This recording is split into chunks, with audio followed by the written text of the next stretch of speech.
For more on that major meeting with oil executives at the White House tonight, I want to bring in Secretary of Energy Chris Wright, who was there with the president at the center of those talks. Secretary Wright, we thank you for joining us tonight. I do want to ask you first about President Trump's comments today that the oil companies will be dealing with the U.S. and not directly with Venezuela. How exactly will that work, and who are you dealing with directly inside of Venezuela? Look, I got to set the context. We're 1 week in, or a little less than 1 week in. You know, that dictator who's made Venezuela a criminal enterprise in free fall has been arrested, is in U.S. custody. We're working to stabilize the country right now. So there's just a few of us that are communicating with a few people in Venezuela to stabilize the economy and stabilize the security situation and start moving things in a positive direction. So, yeah, of course, in this first week, there's a few Americans dealing with a few people in Venezuela. You come from the energy sector. Are you already having open conversations with Venezuela, you personally? Yes, I am. What can you give us a little bit? I know you can't tell us everything, but what is the relationship like? Are they open to this idea? I mean, obviously, they sort of have to deal with the United States at this point. Yes, look. This is a country that's flouted sanctions, flouted laws, caused all sorts of struggles and damage to the United States for years. And I think President Trump's creative leadership said, hey, we're going to stop this. We're going to use our military, but mostly we're not going to fire any bullets. We're just going to put a blockade on their oil and bring some leverage and force the sanctions that have been on the law for some time. And lo and behold, the Venezuelans are extremely constructive in talking with us. They understand we're going to control the sale of their crude. In fact, it gets a lot of corruption out of their system. It means that the oil is going to be sold at a higher price. More funds are going to be generated than were before. Venezuela's got all sorts of internal struggles, but now you've got the powerful United States, the resolve of President Trump. This is the road to peace and prosperity in Venezuela. This is the road to prosperity in the United States and a more peaceful hemisphere focused on commerce and not criminality. Secretary Wright, as you know, there's a lot of division within Congress about this. Democrats are highly opposed. Here's a bit of what Senator Chris Murphy of Connecticut said this week.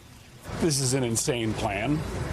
They are talking about stealing the Venezuelan oil at gunpoint for a period of time undefined as leverage to micromanage the country. Secretary, you heard it right there. Democrats are saying the Trump administration is stealing Venezuela's oil at gunpoint and holding it hostage, essentially, to run the country. What do you say to that?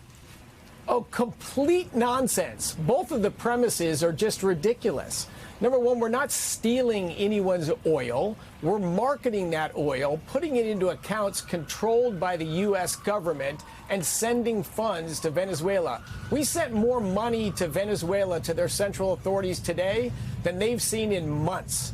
So that's absolutely not the case. The Venezuelans would be protesting instead of happily and cooperating with us going forward. And then to say here from the United States we're going to micromanage their economy. Here's someone who's just instinctively reacting against President Trump, probably because he's so dumbfounded by the amazing genius. We just had this incredible military operation to arrest a gun-running, drug-running thug, and now we've got a positive trajectory for Venezuela that's plagued the hemisphere for 20 years. Maybe he's a little bit upset about President Trump's success. He certainly wasn't speaking any sense there. Secretary Wright, I do want to ask you, what was your sense of the oil executives inside the White House today? It seemed like there was some hesitation. I think it was even the CEO of Chevron saying right now Venezuela is uninvestable in. How do you get people behind your plan, especially the U.S. oil executives, which the president has touted as being on board for this plan? Yes, and so those are comments by the CEO of Exxon, a fabulous company, by the way, but their assets have been expropriated twice in Venezuela, and they haven't been in the country for a long time.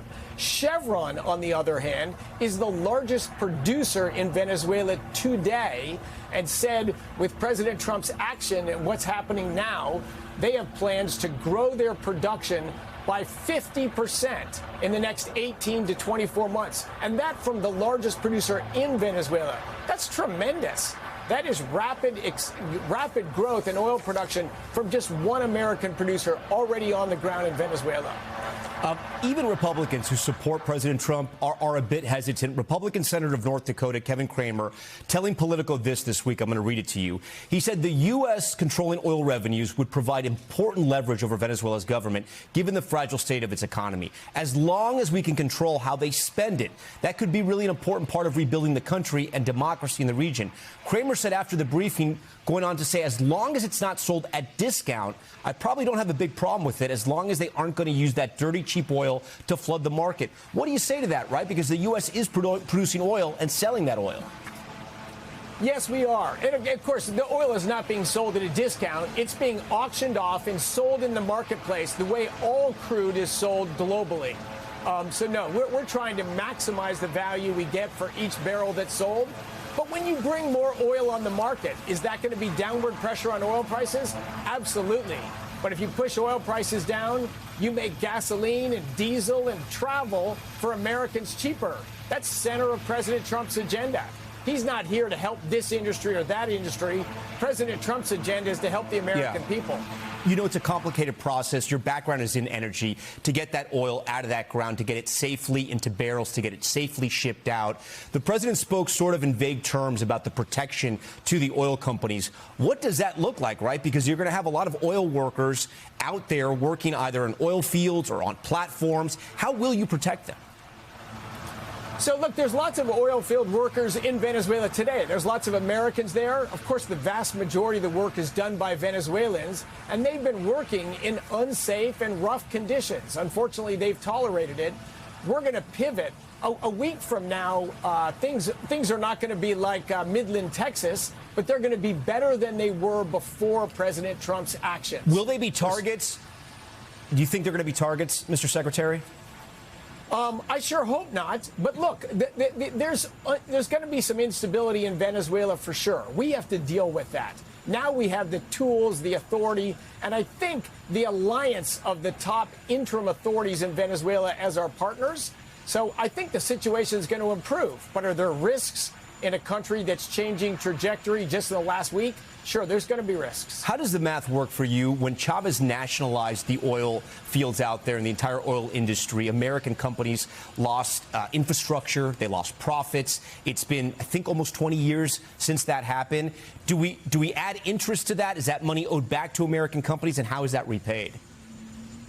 That is a great question that's going to be resolved in the future. Yes, the debts from the Venezuelan government to American companies and international companies are very large. The only way those debts can get paid off is the country gets fixed, the country starts becoming peaceful and prosperous again. That's President Trump's agenda. Peace and prosperity in Venezuela will allow American companies to get paid back, will allow American companies to invest more. There's wins all around here, but are there challenges? Yes. But all the traditional leaders for 25 years have sanctions or removed sanctions or didn't give sanctions for promise of this and promise of that. None of that worked. This president said, I'm not continuing what doesn't work. I got to do something different. And I salute his leadership, his boldness, the amazing military performance to extract two drug dealers masquerading as presidents of Venezuela. Secretary Wright, we thank you for that, and we thank you for coming on Top Story tonight. Thanks for having me, Tom. We thank you for watching, and remember, stay updated on breaking news and top stories on the NBC News app or watch live on our YouTube channel.